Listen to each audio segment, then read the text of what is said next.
You're watching Unrendered on IKTV. My guests are AviarCharles. Aviar was the reigning Miss SVG 2011, and Skinny Fabulous Doyle, who is not unaccustomed to royalty. Folks, welcome. Thank you.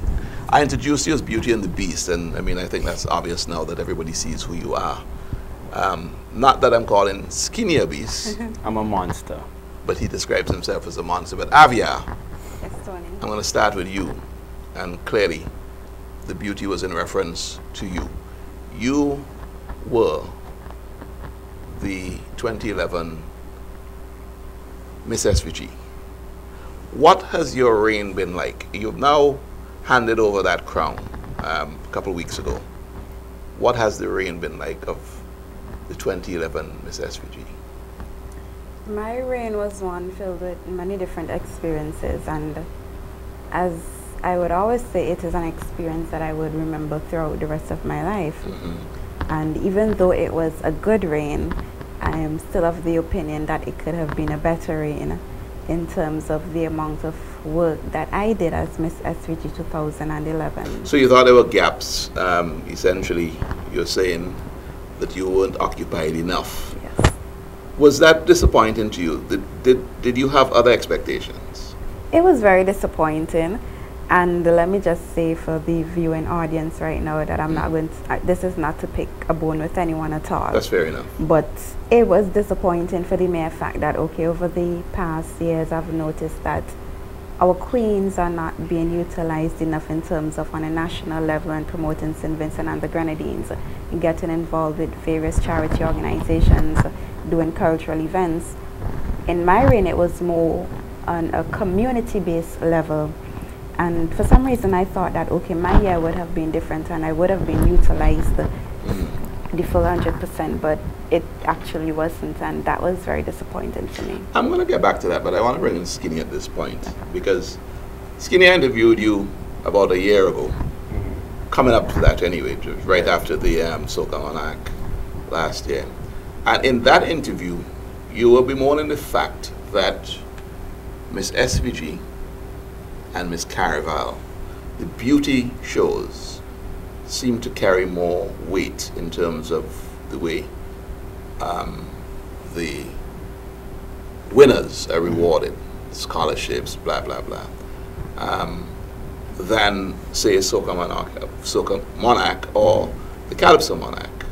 Right. Now, here's Aviar complaining that her expectations were not met as a reign in 2011. I'm going to get back to Aviar and sort of explore more of that. But just as an opening comment, are you seeing any movement in the direction where there's equity among the shows in terms of Soca Monarch, Calypso Monarch, and Miss SVG? Well, I don't think it's really fair to compare the two types of events, meaning Calypso Monarch and Soca Monarch. I don't think it's really fair to compare it to a Miss SVG. There's a lot more that is required for a Miss SVG contestant than that of a Soca Monarch or a Calypso Monarch. And I do agree with Aviar. I think back in the day, whoever won Miss SVG was Miss SVG for an entire year. Anytime that person stepped into an event or... So you felt that she slipped into oblivion? I mean, after 2011? I don't think just her. Yeah. I think over the years it's just kind of, it's something that has just been fading, the presence of a Miss SVG. Back in the day of like even Kimon Batiste won already too, yeah, and then there was an Angela. Was there an Angela? There was an Angela in your song. You're probably getting confused. But I get the point. The point is, you're saying 5 or 6 years ago. Yeah. In that time, Miss SVG was more active in her reign than seems to be the trend now. Yeah, it's something that I think it deserves more attention. What do you imagine a Miss SVG should be doing during her reign? I'm going to throw it out to you, Aviar. Because you had certain expectations. What were they?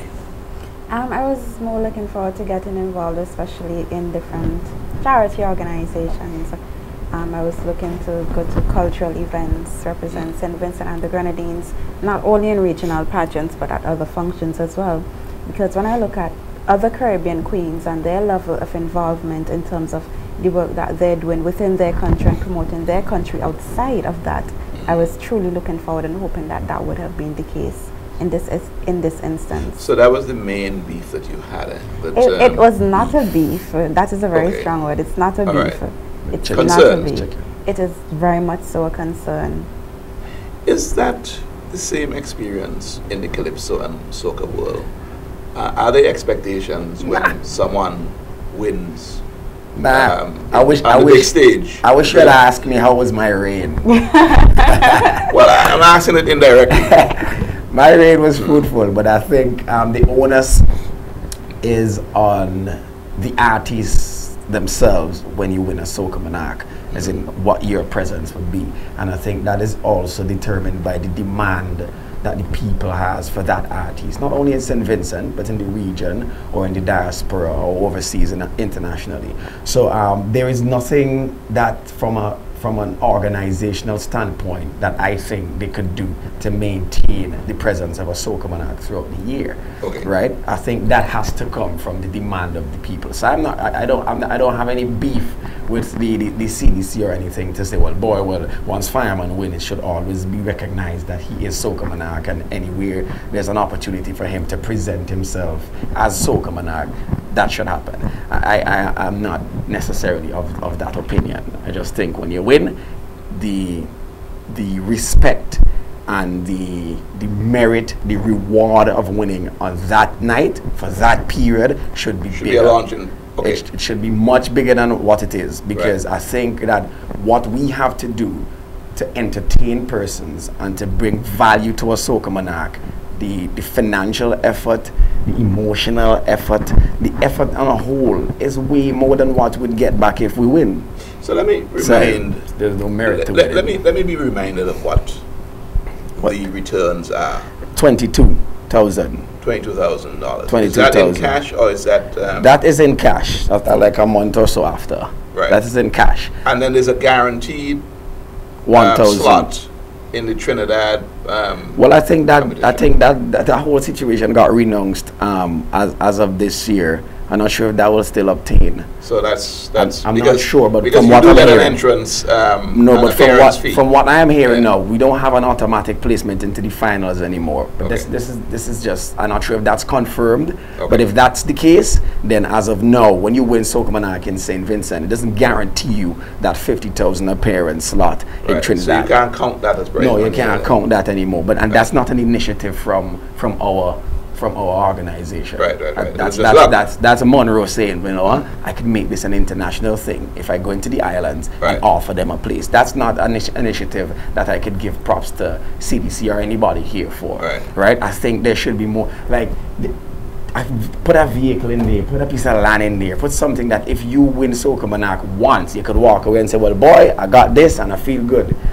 You know what I mean? Aviar, do you feel that the Carnival Queens are given more of a return in terms of incentive than, say, Calypsonians and soca artists? I really don't want to make comparisons because, I mean, what may be deemed as somewhat of a necessity to me in terms of what the price isn't necessarily what the other person needs. And we're both at very much different levels. It's a beauty pageant, it's a Calypso Monarch, it's Soca Monarch. But I'm a handsome fellow too, you know. What do you want? What So essentially, the Carnival Queen gets a scholarship, that's a base prize. Yes. What else did you get? I received $8,000 and television from Courts. Right. But the scholarship is significant. Very much so. Because you're about to embark on your studies in Mona, Jamaica. And this is where the scholarship kicks in. Now, what's that worth in monetary terms? If you were to pay for it yourself, what would you have been forking out?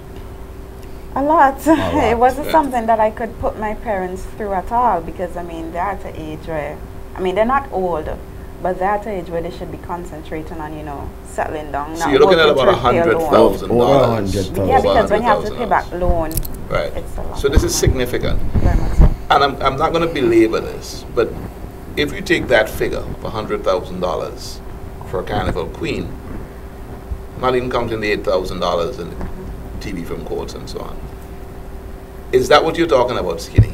Is that the disparity where you feel that the returns for a soca monarch, given your output, as you were saying, right, and what you win, 22,000 is yeah, because at least there's something substantial that Aviar walks away with that she can carry with her for until she dies, which is an education, right?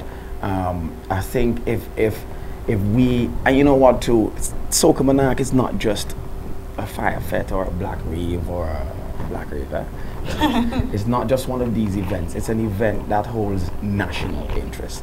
The country doesn't go, the entire country doesn't attend Soca Monarch, but in the end, persons flip open that newspaper and they're looking forward to see who won. Right. It's of national interest. We walk through Kingston, and for many of the kids, we're heroes, we're superstars, and want autographs. Is it fair to say that Soca Monarch is the premier show of the shows for Carnival? Wrongfully so. Well, why do you say wrongfully? Because it shouldn't be. I think amongst all the other, well, not all, but most of the other Caribbean territories, Soca Monarch is just a show. It is a big show, but it's just another show. And as a matter of fact, for a couple of years in Barbados, Party Monarch was not the biggest show. Right. Party Monarch attendance was less than the Cohabla part or some of the other events. So does this speak to people's interest in where it's going? Because my recollection of the shows, okay, Dimanche Gras, the Sunday night before the Carnival, Monday and Tuesday, that was like the big show. That's when you had King and Queen. You still have it, I suppose. The Calypso finals, you know, among other things. Are you saying, because Soca Monarch is now has evolved to be the premier show, is that an indication of where people's interest is going? Yes, I think. I hate the controversy, you know. I think Vincy Mas is slowly becoming Soca Monarch. So much so, if I go on a radio station and I release a song, you know what person's asking? That's your Soca Monarch tune. Why not? Yo, that tune sounds good. That's a nice contribution to Vincy to Mas. drive Carnival. Good, full stop. Yes. If I go on a radio station to release my fast up-tempo song, the callers would call in to say, boy, yeah, that sound good, that's Soca Monarch. Or they would say, nah, this one for Fireman sound better. Or immediately, without me pushing a competitive approach to it, Yes. the persons who are listening automatically starts to calculate. Listen, no, this is Soca Monarch. Nah, Fireman won't bother, which is bad. Javier, we're at the end of this section. Is Vincy Carnival becoming 80% Soca Monarch and 20% the rest? Is that your opinion? That's my opinion, and you see it in the turnout to Soca Monarch as well, in comparison to the other shows. You do see it. All right, well, let's hold it there and come back in the second section, and we'll talk a bit more about beauty shows and how the impact of Carnival is either waning or getting stronger. So when we come back. This is Unrendered on AKTV. More with my guests when we come back.